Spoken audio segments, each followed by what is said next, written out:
हम आरती मिश्रा समस्त मिथिलावासी के प्रणाम करै छी। आइ हम अपने सबके समक्ष मैथिली गीत माला के मंच से एकटा जमाय के खेबाक काल के गीत अछि पारंपरिक भाष पर, जकरा मिथिला में जोग उठती कहल जाइए, से गीत लऽ कऽ एलहुँ हैं। आशा करै छी जे अपने सबके नीक लागत।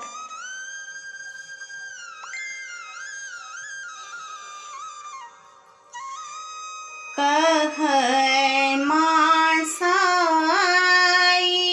हो सुगा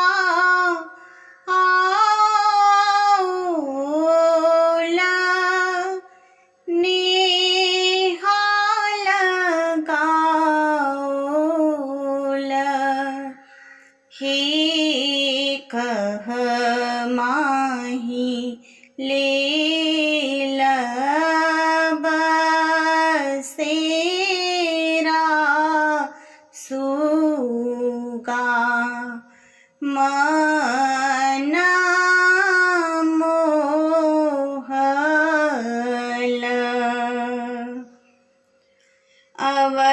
अवधपुर साई हो सुगा आउला नेहाल गाउला हे जनकपुर में लेला बसेरा सुगा मना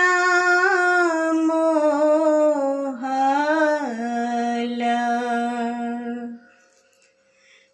कोने ससुर तेज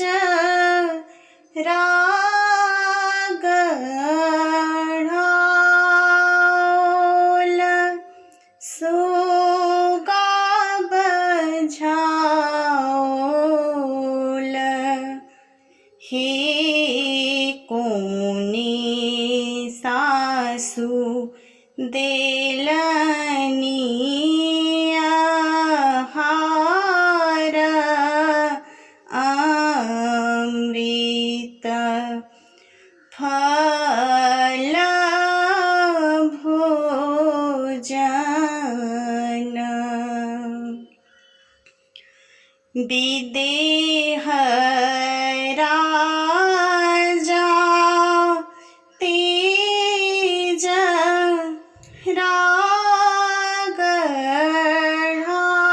रागढ़ौल सुगा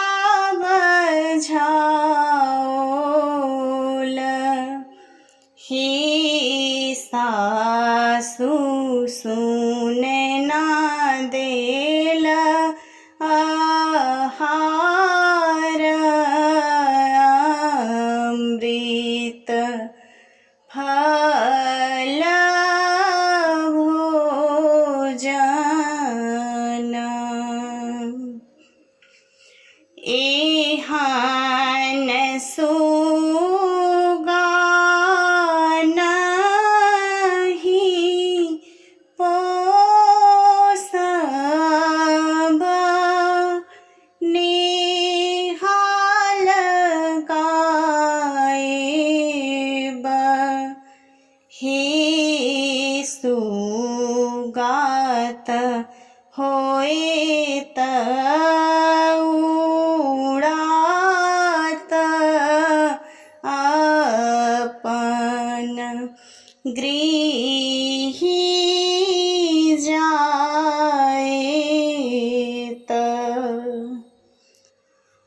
एहन सुगा हम पोसब